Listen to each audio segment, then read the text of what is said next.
os seus projetos, os seus sonhos. Amém, irmãos? Discutir, conversar com a sua mulher. Fala, a sua mulher, irmãos, tem que ser a sua melhor amiga. Amém? Não, pastor, porque eu tenho um amigo que esse amigo eu conto tudo. Ele sabe todos os meus segredos. Está errado. Primeiro amigo seu tem que ser a sua mulher. Amém? Esse tem que ser seu primeiro amigo. É a sua companheira que está contigo nos momentos bons e nos momentos maus. Os teus amigos, olha, tem muito amigo que quando a pessoa está passando um momento difícil, passe nem na porta, viu? Nem pergunte. É amigo quando está tudo maravilhoso.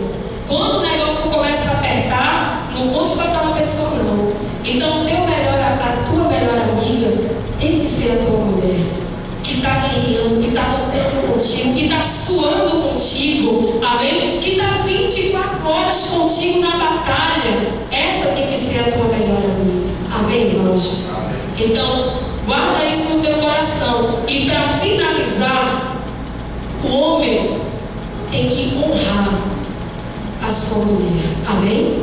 Como eu tinha falado lá em 1 Pedro capítulo 3, versículo 7, você não precisa abrir, fala justamente disso, do homem honrar a sua mulher como vaso mais frágil que é.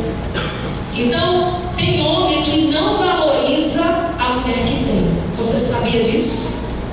Tem uma mulher maravilhosa do seu lado, uma mulher batalhadora, trabalhadora, mas que não sabe valorizar essa mulher que está do lado dele.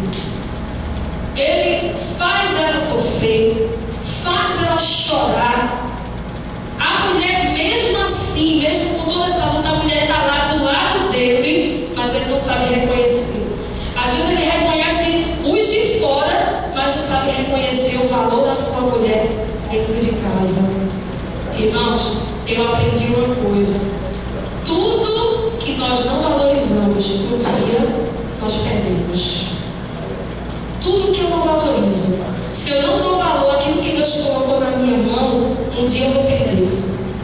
Porque tudo que Deus me dá é uma coisa muito boa. Amém? Deus só dá o melhor, irmãos. Então, se Deus te deu essa mulher bonita que está aí do teu lado, aprende a honrar ela. Amém? Aprende